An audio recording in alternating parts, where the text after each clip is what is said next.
नमस्कार, news service division के विशेष कार्यक्रम यानी कि अभ्यास के साथ हाजिर हूँ मैं, आपकी दोस्त विनीता। आज भी हमेशा की तरह हम आपके भेजे सवालों का जवाब देंगे जो कि हमारे व्हाट्सएप और ईमेल के जरिए प्राप्त हुए हैं, यानी कि 9289094044 पर और abhyas.airnews@gmail.com पर। और आज हमारे स्टूडियो में उपस्थित हैं डॉक्टर राजलक्ष्मी, फैकल्टी जानकी देवी मेमोरियल कॉलेज, दिल्ली यूनिवर्सिटी, और उनका विषय है समाज शास्त्र यानी कि सोशियोलॉजी। आपका बहुत बहुत स्वागत है मैम। Thank you. और मैम, कार्यक्रम का आगाज जैसे कि हमेशा ही हम करते हैं लाइक ऑलवेज एक्सप्लेनर सेगमेंट से। तो विषय है प्रिंसली स्टेट्स ऑफ इंडिया और इसे पेश करेंगे राकेश भसीन। रियासतों का एकल एकीकृत सार्वभौमिक रूप से प्रशासित होना भारत में स्वतंत्रता के बाद उभरने वाले पहले और सबसे बड़े मुद्दों में से एक था। 1947 के भारतीय स्वतंत्रता अधिनियम ने रियासतों को भारत या पाकिस्तान में शामिल होने या स्वतंत्र रहने का विकल्प दिया। भारत के साथ इन राज्यों का एकीकरण कूटनीति, सैन्य बल या जनमत संग्रह के माध्यम से हुआ था। राज्य विभाग ने सरदार पटेल की सलाह को अमल में लाने के लिए इसे लागू करने की सलाह दी, जिसमें विलय की गई रियासतों के राज प्रमुख एक विशेष अनुबंध पर हस्ताक्षर करते थे, जो उन्हें संविधान द्वारा शासन करने के लिए बाध्य करता था। इसलिए लोकतंत्रीकरण अस्तित्व में आया। केंद्रीकरण और संविधानीकरण सत्ता के हस्तांतरण के साथ शुरू हुआ। भारत सरकार अधिनियम 1935 की 7वीं अनुसूची में शामिल सभी मामलों के बारे में कानून बनाने के लिए भारत सरकार को अधिकार प्रदान करते हुए परिग्रहण के नए उपकरणों पर हस्ताक्षर किए गए। सरदार वल्लभ भाई पटेल के प्रयासों से लगभग 562 रियासतें भारत में शामिल हुई। 1947 में भारत के विभाजन से पहले लगभग 584 रियासतें, जिन्हें मूल राज्य भी कहा जाता है, भारत में मौजूद थी, जो पूरी तरह से और औपचारिक रूप से ब्रिटिश भारत का हिस्सा नहीं थी। आजादी से पहले मुद्दों को प्रस्तुत करने वाले राज्यों में जोधपुर, भोपाल और त्रावणकोर शामिल थे, और आजादी के बाद जूनागढ़, हैदराबाद और कश्मीर शामिल किए गए। रियासतों के एकीकरण में विलय, लोकतंत्रीकरण, केंद्रीकरण, संविधानीकरण और पुनर्गठन शामिल थे। ये प्रक्रिया आसपास के महान राष्ट्रों और आसपास के कई छोटे राज्यों के शासकों द्वारा विलय की वाचाओं के निष्पादन के साथ शुरू हुई, ताकि उन्हें राजसी संघ बनाने के लिए सेना में शामिल होने के लिए राजी किया जा सके। हाँ तो दोस्तों, अब हम फिर हाजिर हैं। आपके इंतजार की घड़ियां हुई खत्म, क्योंकि हम आपके सवालों के साथ प्रोफेसर राजलक्ष्मी के साथ यहाँ हाजिर हैं स्टूडियो में। पहला सवाल है प्रिया का, जो कि बलिया यूपी से, और पूछती है, समाज शास्त्र सामान्य ज्ञान के अलावा और कुछ नहीं है। कई लोगों का ये मानना है कि सोशियोलॉजी कुछ भी नहीं है बट एक कॉमन सेंस है, लेकिन सोशियोलॉजिस्ट कहते हैं कि इसमें ये गलत है, क्योंकि सोशियोलॉजी समाज शास्त्र एज अ सब्जेक्ट है, एक साइंटिफिक सब्जेक्ट है, यानी कि इसको बहुत सिस्टमैटिकली पढ़ने की जरूरत है और पढ़ा भी जाता है। जैसे सोशियोलॉजी या सोशियोलॉजी क्या है? सोशियोलॉजी है जो समाज को पढ़ता है, और समाज क्या है? समाज वेरियस व्यक्तियों से बना है, और कई बार ये कहते हैं कि व्यक्ति तो कुछ भी सोच सकते हैं, उन्हें सबका कॉमन सेंस है, लेकिन ये गलत है। इसके उदाहरण पे मैं आपको एक डर्कहाइम की स्टडी बताती हूँ, जो कि सुइसाइड, उन्होंने किताब लिखी है जी। सुइसाइड का मतलब सभी जानते हैं, आत्महत्या करना। हम लोग अक्सर ये मानते हैं कि जब कोई आत्महत्या करता है सोसाइटी में, वो इसने क्या, क्योंकि उसका दिमाग खराब है या वो उसको समझ नहीं थी, कॉवर्ड है, कई ऐसे बोलते हैं जी। लेकिन अगर आप उसको एज ए सोशियोलॉजिस्ट सिस्टमैटिकली पढ़ते हैं तो आप ये देखते हैं कि उसका क्या है, क्योंकि sociology studies the relationship between the human beings, that is individual and society. So एक व्यक्ति और समाज, व्यक्ति समाज में अगर बहुत ज़्यादा ढल जाता है तो भी प्रॉब्लम होता है, और बहुत उससे अलग रहता है वो भी प्रॉब्लम रहता है। इसको पढ़ते हुए डर्कहाइम ने एक किताब लिखी थी, सुइसाइड। अगर आप देखते हैं पेपर, जितने भी पेपर्स हैं आपके, उसमें से आप सब एग्जाम्पल्स को लेते हैं, और सुइसाइड के जितने भी लोगों ने पिछले 2-3 सालों में सुइसाइड कमिट किया, आत्महत्या की है, अगर आप उसको स्टडी करते हैं तो आपको पता चलता है कि अक्सर होता है कि बच्चे करते हैं आफ्टर द एग्जाम्स। जैसे 12th क्लास के एग्जाम्स आ गए, बोर्ड एग्जाम्स का रिजल्ट आ गया। अब अगर आप उसको सिस्टमैटिकली पढ़ें तो ऐसा एक आता है कि ये पेरेंट्स के दबाव से बच्चे डर जाते हैं, कि पेरेंट्स सोचते हैं कि हमारे बच्चे बहुत अच्छे इंटेलिजेंट हैं, बहुत पढ़ते हैं, उनको ट्यूशन्स लगवा देते हैं, और कितनी मेहनत खुद भी करते हैं और बच्चों से भी करवाते हैं, और अगर बाई चांस बच्चे के अच्छे रिजल्ट्स नहीं आते हैं तो वो इसलिए नहीं आत्महत्या करता, ये एक स्टडी के द्वारा ही इसको समझा गया है जी। कि वो अब इसीलिए नहीं करता क्योंकि वो डरता है या कुछ है, वो इसलिए क्योंकि वो सोचता है कि मैं अपने पेरेंट्स को किस तरह से फेस करूंगा और मेरे पेरेंट्स किस तरह से नेबर्स को फेस करेंगे। दूसरा एग्जाम्पल होता है कि जब आप बहुत ज्यादा समाज में ढल जाते हैं, जैसे फॉर एग्जाम्पल हमारे समाज में जो शादीशुदा महिला है वो सौभाग्यवती कहलाती है और उसको हर ओकेजन्स में उसको बहुत इनवाइट किया जाता है और सब कुछ, और उसका जो पहचान होता है वो सिर्फ अपने पति के लिए होता है। तो अगर बहुत ज़्यादा ढल जाते हैं समाज में और अगर पति मर जाता है तो कई विडोज जो होती हैं वो अपने आप को संभाल नहीं पाती, ये सोच के कि अब वो कहीं इनवाइटेड नहीं होंगी, उनको आइसोलेट किया जाएगा, वो अपनी मनपसंद की काम नहीं कर पाती हैं, तो इस डर से भी वो सुसाइड कमिट करती हैं। या लड़का या बहुत सक्सेसफुल और दूसरा फेलियर का डर होता है। और कई बार जैसे अगर हम देखते हैं कि too much of success, sudden success आता है वो भी हैंडल नहीं कर पाता है, और सडन पॉवर्टी। तो अगेन डर्कहाइम ने भी इसमें भी स्टडी किया, जैसे कि आपने देखा होगा कि पिछले 4-5 सालों में कई फार्मर्स ने, कई किसानों ने आत्महत्या की थी। वो किस वजह से की थी? कर्ज के वजह से। तो मेरा कहने का ये मतलब है कि कई सोशियोलॉजिस्ट हैं, Durkheim, M N. Srinivas, Max Weber, इन्होंने ये कहा है कि सोशियोलॉजी एक बहुत सिस्टमैटिक स्टडी है, उसको एक मेथड की जरूरत है और मेथड भी होता है उसको पढ़ने के लिए। तो it is not common sense but it is a very very important systematic analysis, यानी कि सिस्टमैटिकली वो रैशनली एक चीज़ों को पढ़ता है, जैसे कॉज एंड इफेक्ट, कोई किस वजह से हुआ, उसका क्या कारण है, और कारण भी एक नहीं अनेक होते हैं। तो इस वजह से ऐसे एनालिसिस होती है सोशियोलॉजी एज ए सब्जेक्ट। जी, अगला सवाल है बिनोबा का, जो कि है तो मध्य प्रदेश से लेकिन विजुअली चैलेंज्ड हैं और कॉम्पिटिशन्स की तैयारी भी कर रहे हैं। मेरा सवाल है कि सोशियोलॉजी को सोशल साइंस क्यों बोलते हैं और साइंस से इसका क्या कनेक्शन है सोशियोलॉजी का? साइंस का क्या मतलब है? साइंस का मतलब होता है सिस्टमैटिक गैदरिंग ऑफ इंफॉर्मेशन, यानी जो भी इच्छुक हैं या आपको कुछ समझना है तो उसको एक टूल, एक मेथड अप्लाई करके उसको पढ़ना, सिस्टमैटिकली पढ़ना, that is what is science. Science होता है ऑब्जर्वेशन, साइंस होता है एनालिसिस। हाँ, ये है कि एक्सपेरिमेंट नहीं हो पाता सोशियोलॉजी में, that is why it is called a science. And why it is called a social science? Mainly because वो समाज को पढ़ता है, और समाज एक सोशल एस्पेक्ट है, सामाजिक यानी व्यक्तियों को पढ़ता है, और कोई दो व्यक्ति एक समान नहीं होते। लेकिन ये भी एक है, और ये बहुत सिस्टमैटिक एनालिसिस के बाद ये भी कहा है कि अगर एक सिचुएशन सेम हो, दो अगर व्यक्ति हो तो सेम सिचुएशन और फेस करते हैं तो उनके रिएक्शन भी मोर सिमिलर हो सकते हैं। तो इस वजह से सोशियोलॉजी को एक साइंस बोला जाता है, सोशल साइंस इसलिए क्योंकि वो समाज को पढ़ता है, सामाजिक गतिविधियों को पढ़ता है और व्यक्तियों को पढ़ता है। और वे दो व्यक्ति खैर एक जैसे नहीं होते, बट जैसे मैंने पहले से भी कहा कि पर्सनालिटी डेवलपमेंट, सोशल प्रेशर या सोसाइटी के इंस्टीट्यूशंस और समाज के नियमों के अनुसार ही वो चलता है।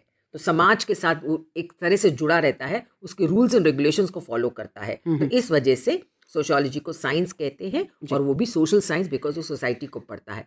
मैंने जैसे आपसे कहा कि वो और साइंसेस की तरह, जैसे केमिस्ट्री, फिजिक्स की तरह एक्सपेरिमेंट पॉसिबल नहीं है। ड्रग एडिक्ट्स को पढ़ने के लिए आप ड्रग एडिक्ट नहीं बन सकते, या सुसाइड एज अ कॉन्सेप्ट को पढ़ने के लिए आप सुसाइड नहीं कर सकते हैं। तो आप इस तरह से, या किसी को रिएक्शंस के लिए आप उसको उसके ऊपर एक्सपेरिमेंट नहीं कर सकते। इसी वजह से वो प्योर साइंस नहीं है बट सोशल साइंस है। अगला सवाल है तरुण का, और ये बोलते हैं समाज शास्त्र एक विषय के रूप में कैसे उभरा? जैसे हम हमेशा कहते हैं और सभी से सवाल करते हैं कि पहले मुर्गी आई या पहले अंडा आया। ओके, मुर्गी और अंडा, आज तक कोई ये नहीं कह पाया कि पहले कौन आया। उसी प्रकार से हम ये भी नहीं समझ सकते पहले औरत आई या आदमी आया। औरत और आदमी हम समझते हैं कि दो व्यक्ति, आदमी और औरत एक समान एक साथ आए, उनका मिलाप, उनके साथ एक दूसरे के साथ संबंधों के साथ उन्होंने आगे बढ़ाई।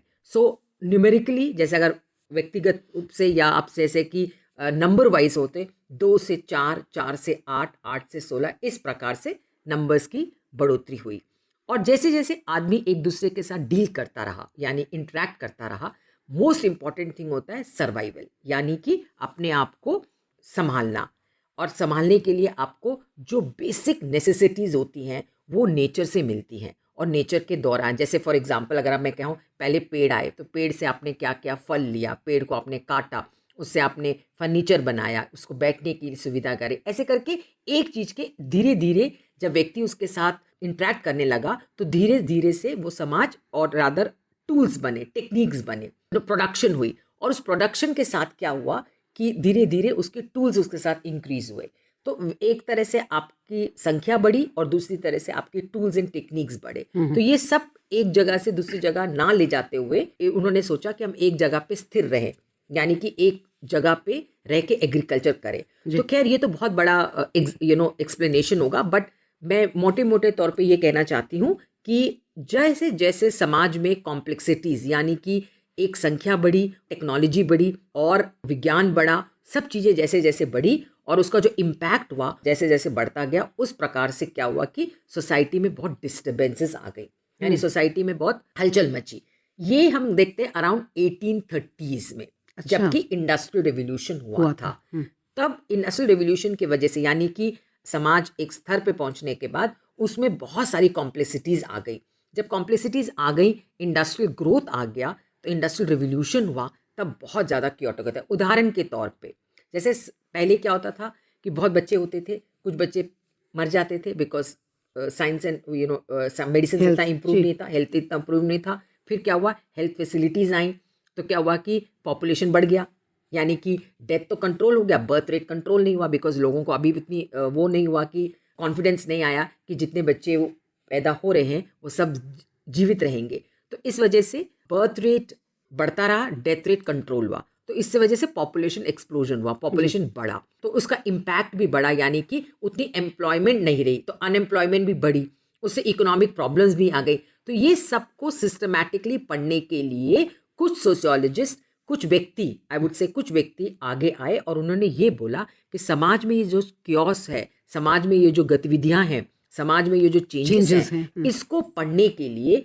एक सब्जेक्ट होना चाहिए और इसको सिस्टमैटिकली पढ़ना चाहिए। और जब आप सिस्टमैटिकली पढ़ोगे, जैसे कॉज एंड इफेक्ट, यानी कि कोई भी चीज़ किस लिए हुई, उसका कारण आप अगर पहचान पाएँ और उसके कारण आप समझ पाएँ, तो आप उसका समाधान भी ढूंढ पाएंगे।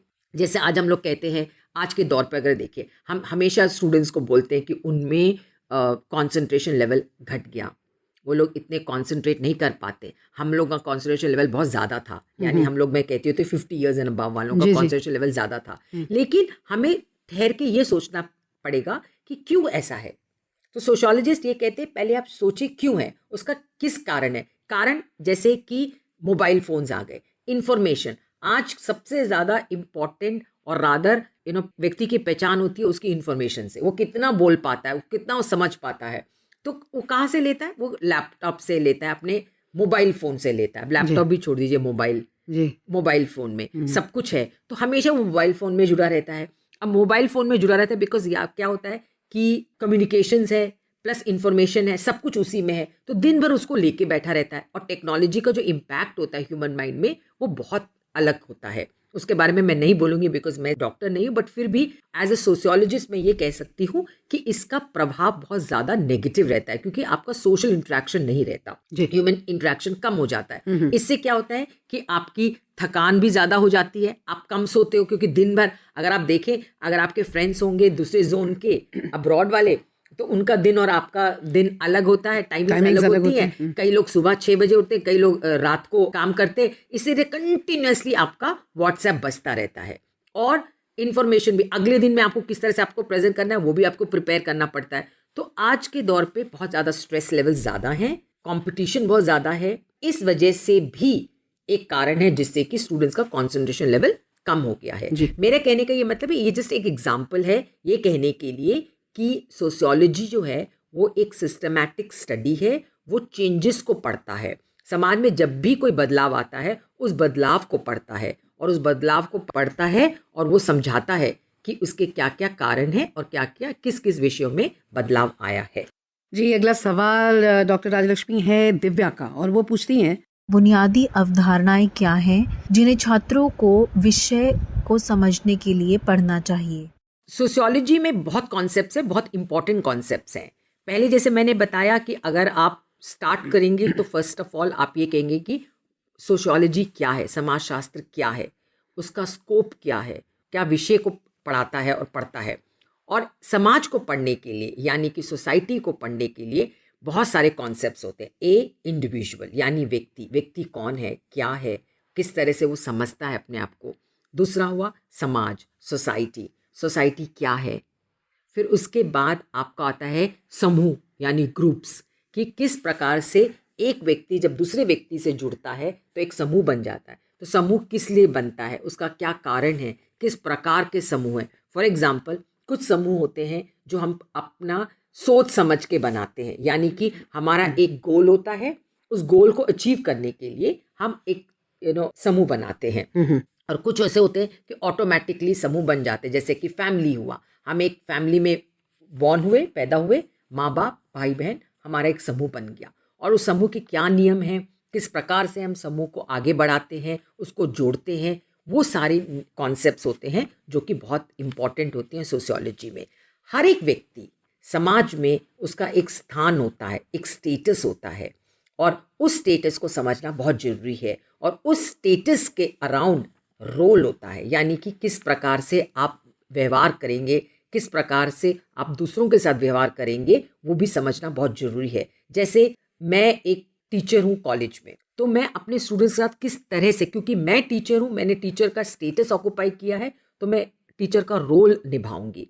जब मैं एक बाहर आती हूँ, क्लासरूम से बाहर आती हूँ, मैं कुलीग हो जाती हूँ, तो किस तरह से मैं कुलीग के साथ बिहेव करूँगी, क्या क्या नियम होते हैं, वो सब हम पढ़ना बहुत ज़रूरी है।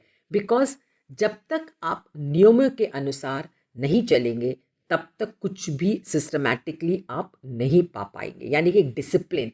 सो इसलिए एक डिसिप्लिन, एक संयम, एक ठहराव और एक पर्सनालिटी को डेवलप करने के लिए सोशियोलॉजी में बहुत कॉन्सेप्ट्स हैं जिसको कि पढ़ना बहुत ज़रूरी है। जैसे आपने क्या स्टेटस ऑक्यूपाई किया, क्या रोल्स आप परफॉर्म कर रहे हैं, क्या समूह आपने पाया, groups, different types of groups. फिर कल्चर यानी वे ऑफ लाइफ, कल्चर को समझना बहुत ज़रूरी है।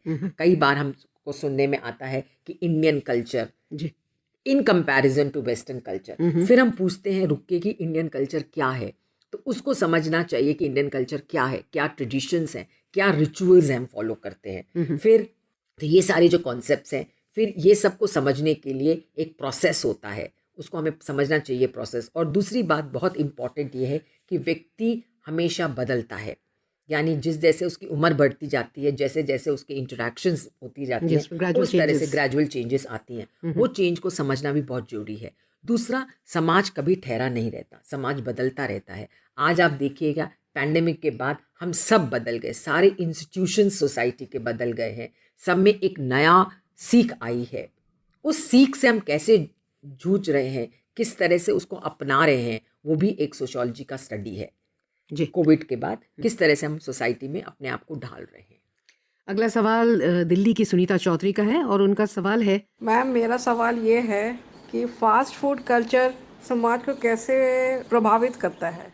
फास्ट फूड कल्चर जो है वो एक जैसे इंस्टेंट होता है आजकल। सब कुछ इंस्टेंट है जी, इंस्टेंट नॉलेज, इंस्टेंट ग्रेटिफिकेशन, सब कुछ फटाफट। इसका एक पॉजिटिव साइड है और एक नेगेटिव साइड है। अगर आप पॉजिटिव साइड ये देखे जाएं तो क्या होता है कि उसको बनाने में, उसको अप्लाई करने में, उसको कंज्यूम करने में एकदम फास्ट है, जो एकदम खाया पिया ख़त्म किया। दूसरा ये है कि आज के व्यक्ति के पास टाइम नहीं है, उसको सोचने का नहीं है। जैसे फॉर एग्जाम्पल डोनल्ड्स आया था शुरू में, और की स्टडी अगर आप देखें तो आप कहीं पे भी कंट्री के और वर्ल्ड के किसी भी कोने में चले जाएं, आपको एक लगता है कि हाँ भाई, चाहे उसका खाना कैसे भी हो, फास्ट फूड और उसका बर्गर का साइज कोई बदला नहीं है। आपको सबको पता है कि कहीं भी आउटलेट में आप चले जाएं, एक डोनल्ड बैठा रहेगा, कलर्स वैसे होंगे, आप अंदर गए, आपने मेन्यू कार्ड देखा, वो भी सेम है, प्राइस भी सेम है। कंट्री के करेंसीज चेंज होती है और उसी के हिसाब से प्राइस होगा, तो वो अफोर्डेबिलिटी भी है, प्रिडिक्टेबिलिटी, यानी कि आपको समझ में आता है। तो फास्ट फूड उसी तरह से है कि एक कल्चर है, वे ऑफ लाइफ है, जो कि बिल्कुल एकदम एक स्तर से है, सिस्टमैटिक है, प्रिडिक्टेबल है और कंज्यूमेबल है, और उसका आप भूल जाते। वही अगर आप देखें छोले भटूरे का एग्जाम्पल आप ले लें, ठीक है, हर एक गली का अलग होगा जी, प्राइस अलग होगा, साइज अलग होगा, साइज अलग होगा, कलर अलग होगा और उसको परोसने का तरीका भी अलग होगा। तो इस वजह से क्या होता है कि इंसान को सोचना पड़ता है, इंसान को उसके ऊपर ध्यान देना पड़ता है और एक समय लगाना पड़ता है कि मैं वहां जाऊं या यहाँ जाऊं, ये ठीक था, वो ठीक था। आज के दौर पे किसी के पास समय नहीं है, क्योंकि इतनी तेजी से चीज़ें बढ़ रही हैं, इतनी तेजी से समाज में बदलाव आ रहा है कि हर एक व्यक्ति को उस बदलाव में ढालने के लिए समय चाहिए। वो समय नहीं है तो खाने में भी वही हो जाता है। तो फास्ट फूड आपने कंज्यूम किया और आप उसको किया, सही है गलत है ये आप पे डिपेंड करता है, वो बहुत रिलेटिव है। तो चलिए, हमने बहुत सारे सवाल लिए, लेकिन मेरा ख्याल है कि अब एक छोटा सा म्यूजिकल ब्रेक लेते हैं और प्यारा सा गाना अपने दोस्तों के लिए। ये बड़ा दोस्ताना गाना है, दिए जलते हैं। दिए जलते हैं, फूल खिलते हैं, दिए जलते हैं, फूल खिलते हैं, बड़ी मुश्किल से मगर दुनिया में दोस्त मिलते हैं, दिए जलते हैं।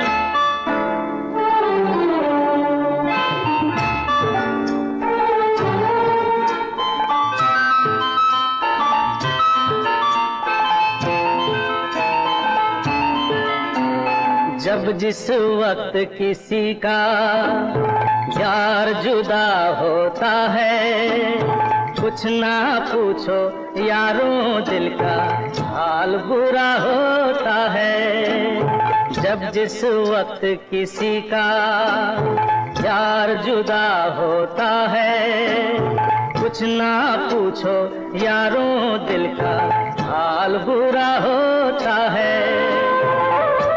दिल पे यादों के जैसे तीर चलते हैं, आहा दिए जलते हैं, फूल खिलते हैं, दिए जलते हैं।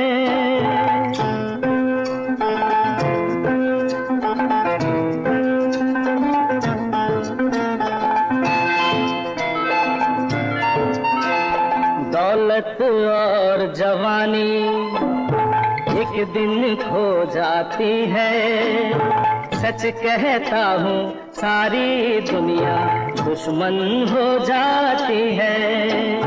दौलत और जवानी एक दिन खो जाती है, सच कहता हूँ सारी दुनिया दुश्मन हो जाती है। उम्र भर दोस्त लेकिन साथ चलते हैं, दिए जलते हैं, फूल खिलते हैं, बड़ी मुश्किल से मगर दुनिया में दोस्त मिलते हैं, दिए जलते हैं। स्वागत है दोस्तों आपका इस वक्त इस म्यूजिकल ब्रेक के बाद हम फिर हाजिर हैं। हमारे साथ हैं हमारी आज के एक्सपर्ट डॉक्टर राज्य लक्ष्मी और साथ हैं आपके कुछ सवाल। अब आगे चलते हैं। अगला सवाल देव कुमार का है। इन्होंने पूछा है, Should performance artists be held partially responsible if someone is inspired by their music to commit a crime? Definitely not, because crime जो होता है वो एक रिलेटिव टर्म है, यानी कि सोशियोलॉजी में कहा जाता है कोई भी एक है उसका एक ब्लैंकेट स्टेटमेंट नहीं होता, वो एक रिलेटिव होता है। क्राइम किस वजह से हुआ, उसका क्या कारण है, किस परिस्थितियों में हुआ और किस प्रकार से उसका आप पे प्रभाव हुआ। तो जो परफॉर्मिंग आर्टिस्ट है, अगर वो गाने गा रहा है, किस माहौल में गा रहा है, किस संदर्भ पे गा रहा है और किस वजह से गा रहा है और उसके ऑडियंस कौन है, वो डिफरेंट होते हैं। ऐसा नहीं है कि आप किसी भी चीज़ को एक पिन पॉइंट करके ब्लेम नहीं कर सकते। जैसे कि मैंने आपसे पहले भी कहा कि सुइसाइड जो करते हैं वो सामाजिक गतिविधियों की वजह से करते हैं।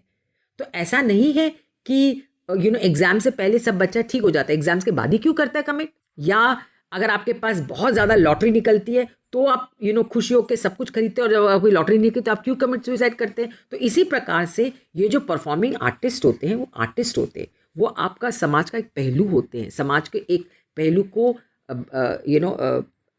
एक्सपोज करते हैं, बढ़ाते हैं। म्यूज़िक एक थेरेपी है, उसको किस तरह से आप लेते हैं वो आप पे डिपेंड है। जैसे मैंने कहा कि सब कॉन्सेप्ट्स रिलेटिव होते हैं, किस उम्र में, किस परिस्थितियों में, किस वजह से, क्या कारण है और उसका क्या प्रभाव है, वो सब बदलता रहता है। तो इस तरह से आप नहीं कह सकते कि एक व्यक्ति एक कॉज के लिए ही है। और अब ये सवालों का सिलसिला हम यहीं पे खत्म करेंगे, लेकिन हम अब रुख करते हैं फैक्ट फाइल की ओर, जिसे पेश करेंगे राकेश भसीन। विषय है रेलवे नेटवर्क इन इंडिया।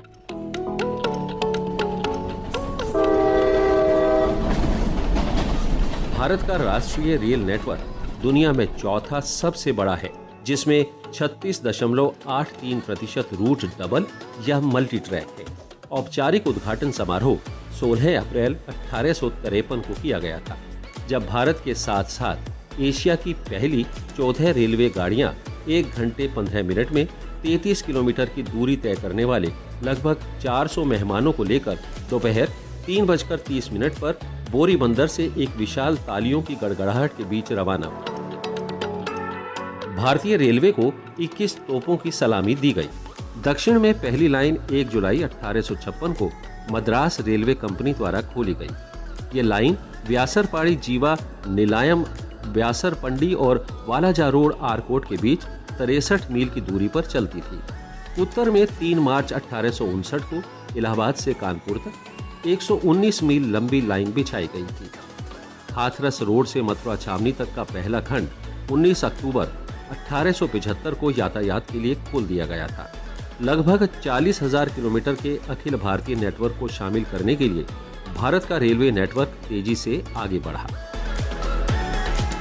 अन्य स्थानीय स्वामित्व वाले सार्वजनिक निगम पूरे देश में विभिन्न उपनगरीय और शहरी रेलवे संचालित करते हैं, जैसे Delhi metro, Chennai metro, Mumbai metro और कोलकाता में ट्राम। निजी क्षेत्र के संचालन वर्तमान में केवल मालगाड़ियों और रेल मार्गों के लिए मौजूद हैं, विशेष रूप से गैर यात्री उपयोग के लिए। लेकिन यात्री ट्रेनों के संचालन में निजी क्षेत्र की भागीदारी को प्रोत्साहित करने के लिए 2020 में नए सिरे से प्रयास किए गए। भारतीय रेलवे सिग्नलिंग और दूर संचार जैसे क्षेत्रों में प्रौद्योगिकी का विकास और निर्माण कर रहा है, जिसमें 15,000 किलोमीटर भाग को स्वचालित सिग्नलिंग में परिवर्तित किया जा रहा है और 37,000 किलोमीटर भाग को घरेलू रूप से विकसित ट्रेन सिग्नलिंग सिस्टम कवच से सुसज्जित किया जा रहा है।